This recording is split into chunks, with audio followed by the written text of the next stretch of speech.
Hello बच्चों, कैसे हो आप लोग। पद परिचय की सीरीज़ में आपका स्वागत है। ये वीडियो पद परिचय का अंतिम वीडियो है। इससे पहले के वीडियोस में हम बता चुके हैं कि संज्ञा, सर्वनाम, क्रिया, विशेषण आदि शब्दों का पद परिचय हम किस प्रकार देते हैं। इस वीडियो में हम बताएंगे अव्यय शब्दों का पद परिचय किस प्रकार दें। और इस वीडियो के बाद पद परिचय सीरीज़ ख़त्म हो जाएगी। जिन्होंने पुराने वीडियो नहीं देखे हैं वो आओ हिंदी व्याकरण सीखे के लिंक पर जाकर पुराने वीडियो सारे देख लें और समझ लें कि हम पद परिचय किस प्रकार करते हैं। और हाँ, चैनल को लाइक और सब्सक्राइब करना ना भूलें, क्योंकि आने वाले समय में आप कक्षा 10वीं के समस्त पाठ्यक्रम को इस चैनल पर देख सकते हैं और इस लॉकडाउन के समय में अपने कोर्स को आसानी से समझ सकते हैं और उसे पूरा कर सकते हैं। अव्यय शब्द वैसे आपको पता नहीं लगेंगे, लेकिन जब मैं बोलूँगी क्रिया विशेषण, संबंध बोधक, समुच्चय बोधक, तो आपको पता लगेगा अव्यय है। आइए जानते हैं क्रिया विशेषण से कि अव्यय कैसे पहचाने, क्रिया विशेषण कैसे पहचाने। यहाँ पर कुछ वाक्य लिखे हैं, देखिए इन्हें ध्यान से। राम धीरे बोलता है, तुम मत जाओ, नहीं जानता तुम कौन हो, आदि। यहाँ पर इन वाक्यों को ध्यान से देखिए। जब आप वाक्यों को ध्यान से देखेंगे तब आपको पता लग जाएगा कि इन वाक्यों में जो शब्द हैं वो क्या कर रहे हैं, वो क्रिया की विशेषता बता रहे हैं। जैसे हम प्रेम पूर्वक रहते हैं, कैसे रहते हैं, प्रेम पूर्वक। इसीलिए यहाँ पर प्रेम पूर्वक शब्द क्रिया विशेषण के रूप में प्रयोग हुआ है। राम धीरे बोलता है, कैसे बोलता है, धीरे बोलता है। यानी जैसे जो शब्द क्रिया की विशेषता बता रहे हैं, क्रिया कैसे होती है, क्रिया कहाँ होती है, क्रिया कब होती है। रमेश यहाँ तीसरे बंगले में रहता है, कहाँ रहता है, यहाँ रहता है। तो ये शब्द आपके क्रिया विशेषण माने जाते हैं। क्रिया विशेषण का जब हम पद परिचय देते हैं तब हम इन बातों का जरूर ध्यान रखते हैं कि जो शब्द है वो क्रिया विशेषण की कौन सी बात बता रहा है, क्रिया कहाँ हो रही है, क्रिया कैसे हो रही है, क्रिया कब हो रही है और क्रिया कितनी हो रही है। यहाँ देखेंगे एक वाक्य, सब लड़के साथ खेलते हैं, कैसे खेलते हैं, साथ। यानी ये आपका रीति उसकी बता रहा है, तरीका बता रहा है क्रिया विशेषण। कोई शब्द आपको संज्ञा या सर्वनाम या विशेषण लग सकता है, परंतु यदि वो क्रिया की विशेषता बता रहा है तो यहाँ पर उसे हम क्रिया विशेषण के रूप में ही प्रयोग करेंगे। क्रिया विशेषण को 4 भेदों में हमने बांटा है, क्योंकि कक्षा 10 में आपको जो परिचय देना होता है वो यही 4 भेदों के रूप में देना होता है।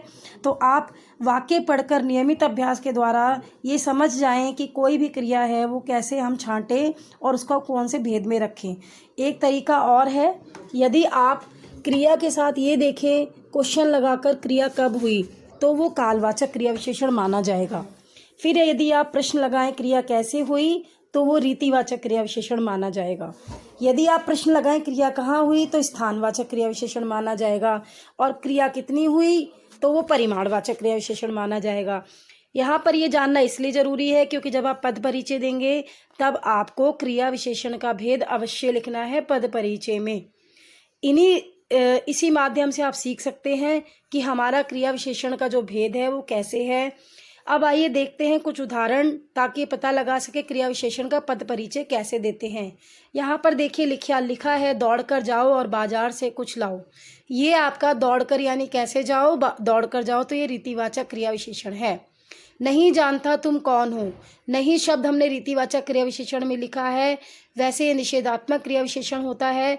परंतु आप ये ध्यान रखो कि यदि आपको क्रिया किसी शब्द का पता नहीं लग पा रहा है ये कौन सा भेद है, फिर आप इस हिंट पर जाओ कि यदि ये क्रिया की मात्रा नहीं बता रहा, यदि ये क्रिया की क्रिया के समय को नहीं बता रहा, क्रिया के स्थान को नहीं बता रहा, तो आप उसे रीतिवाचक क्रिया विशेषण में रख दो, तो आपका भेद उससे सुनिश्चित हो जाएगा। अगला देखेंगे, वहाँ जनजीवन अस्त व्यस्त हो गया। यहाँ पर देखो कि सीधे सीधे सरल शब्दों में बताया जा रहा है, वहाँ यानी एक स्थान बताया जा रहा है, तो हम आसानी से लिख रहे हैं स्थानवाचक क्रिया विशेषण। और अस्त व्यस्त हो गया, कैसे हो गया, अस्त व्यस्त, ये रीतिवाचक क्रिया विशेषण है। अब देखते हैं क्रिया शब्दों का पद परिचय कैसे देना है। जल्दी जाओ गाड़ी आने वाली है, यहाँ पर जल्दी शब्द का पद परिचय हमने दिया है कालवाचक, क्योंकि ये समय बता रहा है। तो पेपर में लिखेंगे आप एग्जाम में इसका परिचय इस प्रकार कि ये कालवाचक क्रिया विशेषण है और ये जाओ क्रिया की विशेषता बता रहा है। जी हाँ, बस ये 2 ही बातें आपको लिखनी है।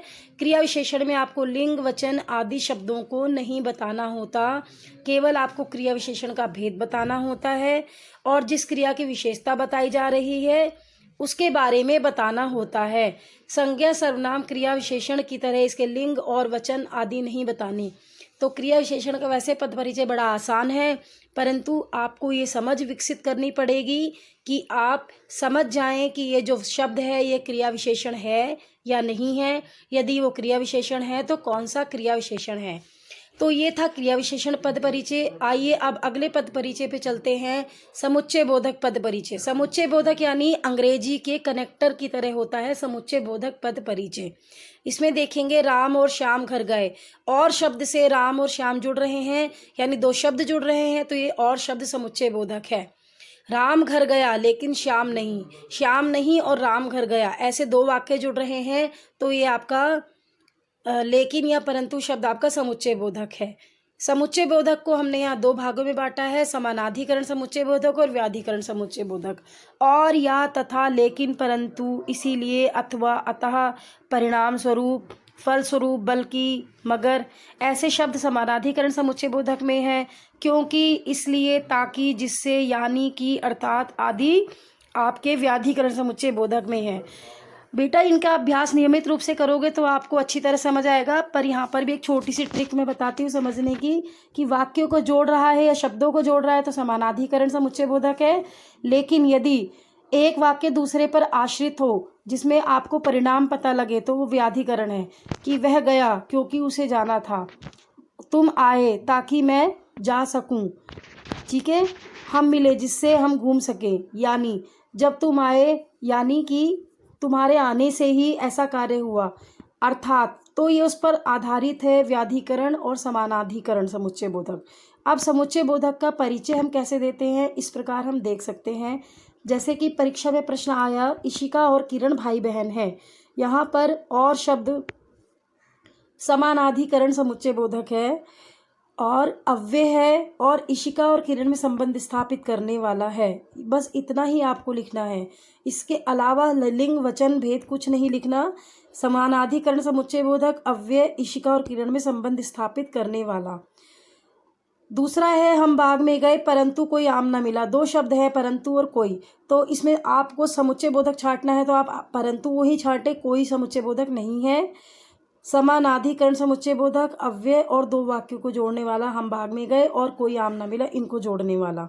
यहाँ पर मैं फिर बताना चाहती हूँ, यदि आपको समुच्चय बोधक समझ आ जाता है परंतु उसका भेद समझ नहीं आता कि समानाधिकरण है व्याधिकरण है, तो आप वो भी छोड़ दीजिए, परंतु इतना अवश्य लिखें कि ये समुच्चय बोधक है। ये लिखने से भी अंक मिल जाएंगे। अगला अव्यय है हमारा संबंध बोधक। पहला वाक्य देखिए, राम दिल्ली में है और श्याम मुंबई में। यहाँ पर और शब्द तो समुच्चय बोधक है, हम ये पढ़ ही चुके हैं। अब हम संबंध बोधक कैसे छांटें। दूसरा वाक्य देखेंगे, राम श्याम के साथ दिल्ली जाता है। यहाँ पर के साथ जो है वो संबंध बोधक है, क्योंकि आप देखेंगे दिल्ली जाना और राम श्याम को जोड़ने के लिए के साथ का प्रयोग हुआ है। यानी जो शब्द संज्ञा या सर्वनाम के बाद आकर वाक्य का दूसरे वाक्यों से उनका संबंध स्थापित करते हैं उन्हें हम संबंध बोधक कहते हैं, जिन्हें हम संबंध बोधक यानी संबंध स्थापित करने वाला। इसमें आपको कनेक्टर की तरह एक एक वाक्य नहीं है, इसमें विभक्ति के साथ होते हैं या कभी कभार बिना विभक्ति के भी आ जाते हैं, जिसमें वो जो आपका कर्ता है उसी में विभक्ति जुड़ी होती है। जैसे उसके साथ जाना, मेरे साथ जाना, इस तरह इसमें मेरे में ही रा जुड़ गया है, तो आपका ये संबंध बोधक है। संबंध बोधक के कई भेद हैं, यहाँ पर हम कुछ मुख्य भेद आपको बता रहे हैं जो परीक्षा में अधिकतर आते हैं। पहला है कालवाचक, जिसमें आपको समय बताया जाता है, मेरे बाद या उसके बाद या राम के बाद कौन आएगा, इस तरह। स्थानवाचक, मेज के नीचे बिल्ली है। दिशा बोधक, घर के सामने, घर की ओर, घर की तरफ।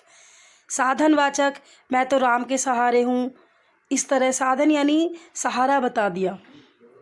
कारणवाचक, वह इस कारण नहीं आया। यहाँ पर देखिए उदाहरण के माध्यम से ही पता लग रहा है उनके भेदों के नाम। विरोधवाचक, तुम कानून के विरुद्ध हो या तुम उसके विरोध में रहते हो। सीमावाचक, मैं जीवन भर, उसकी सीमा है उसकी जीवन भर, या मैं जीवन पर्यंत, इस तरह ऐसे शब्द सीमावाचक में आते हैं। सहचर सूचक यानी साथ, मैं सीमा के साथ था। हेतुवाचक, उसके अलावा उसके सिवा कौन है, यानी हेतुवाचक। समता सूचक यानी उसके समान, राम के समान कोई नहीं आदि। तो ऐसे वाक्य के माध्यम से ही पता लग रहा है संबंध बोधक का कौन सा भेद है। जैसा वाक्य में उदाहरण है वैसा ही उसका भेद का नाम है। तो एक दो बार अभ्यास करने से आप ये समझ जाएंगे कि ये कौन सा संबंध बोधक है। जैसे मैं अगर बोलूं कि मेरे अलावा कोई नहीं गया, तो अलावा यानी हेतुवाचक में आता है। यदि मैं बोलूं कि तुम्हारे समान तो कोई सुंदर नहीं, तब आप कह सकते हैं कि हाँ ये हेतुबोधक में आता है या समता सूचक में आता है। ऐसे इस तरह देंगे। इसका पद परिचय किस प्रकार देते हैं, आइए देखें। संबंध बोधक पद परिचय, वह राम के साथ घर गया। के साथ यानी सहचर सूचक संबंध बोधक, और अव्यय, वह और राम के साथ संबंध स्थापित करने वाला। विद्यालय के पीछे खेल का मैदान है, यहाँ पे के पीछे यानी स्थान बताया गया है, तो ये स्थान बोधक संबंध बोधक है। अव्यय है, विद्यालय और मैदान में संबंध स्थापित करने वाला है। इसी प्रकार आपको संबंध बोधक का परिचय देना है, ये भी आसान है। इसमें भी आपको लिंग वचन आदि नहीं लिखने हैं। अब अगला अव्यय देखेंगे, विस्मयादि बोधक। विस्मयादि बोधक बहुत आसान होता है, क्योंकि ये पता लग जाता है विस्मय कर रहा है, और एक विस्मय बोधक निशान भी होता है, इसीलिए विस्मय बोधक चिन्ह कहते हैं उसे। जैसे हे राम बहुत बुरा हुआ, तो आप परिचय में लिखेंगे शोक बोधक, विस्मयादि बोधक भी साथ में लिखेंगे और अव्यय लिख देंगे। छी कितनी बदबू, तो घृणा या तिरस्कार बोधक, साथ में लिखेंगे विस्मयादि बोधक और अव्यय। ओह अरे सच, यानी ये विस्मय बोधक है, तो इसमें विस्मयादि बोधक ही लिखेंगे जिसमें आश्चर्य हो रहा है। स्वीकृति बोधक यानी ठीक है, अच्छा, हाँ ये सब समझ आ रहा है, तो ये स्वीकृति यानी आपने उसको एक्सेप्टेंस दे दी, स्वीकृति दे दी। वह अति सुंदर, यानी यहाँ पे प्रशंसा कर रहे हो, खुश हो रहे हो, हर्ष बोधक है, प्रशंसा बोधक है, ऐसे शब्द लिखेंगे आप लोग, और साथ में लिखेंगे विस्मयादि बोधक और अव्यय लिखेंगे। इसी तरह पद परिचय देना है। बाप रे बाप, डर गए, तो भय बोधक, इसमें आप लिखेंगे भय बोधक, साथ में लिख देंगे ब्रैकेट में विस्मयादि बोधक और अव्यय। अजी सुनते हो, अरे इधर आओ, हे इधर आओ, ओ सुनो, तो ये आपके होते हैं संबोधन बोधक। इसमें भी परिचय में लिखेंगे संबोधन बोधक और विस्मयादि बोधक। इस तरह आपके विस्मयादि बोधक शब्दों का पद परिचय होगा। विस्मयादि बोधक के आप भाव के अनुसार ही समझ सकते हैं कि आश्चर्य हो रहा है, तो आपने विस्मय बोधक लिख दिया। आपको घिन आ रही है, घृणा है या तिरस्कार है, तो आप लिखेंगे तिरस्कार बोधक। एक अव्यय और बचता है, उसको भी समझ लेते हैं, उसका है निपात। ही भी तो अधिकतर ऐसे ही आते हैं, इसमें केवल आपको लिखना है निपात और अव्यय, इससे ज़्यादा आप कुछ नहीं लिखेंगे। आशा करती हूँ आपको पद परिचय पूरी तरह से समझ आ गया होगा। तो प्लीज़ पुराने वीडियो भी अवश्य देखें, ताकि पद परिचय टॉपिक अच्छी तरह समझ आ जाए, और इस लॉकडाउन के समय का फ़ायदा उठाएं अपने कोर्स को पूरा करने में। अगला विषय हम लेंगे वाच्य बनाने के लिए, उसको जानने के लिए चैनल से जुड़े रहें और सब्सक्राइब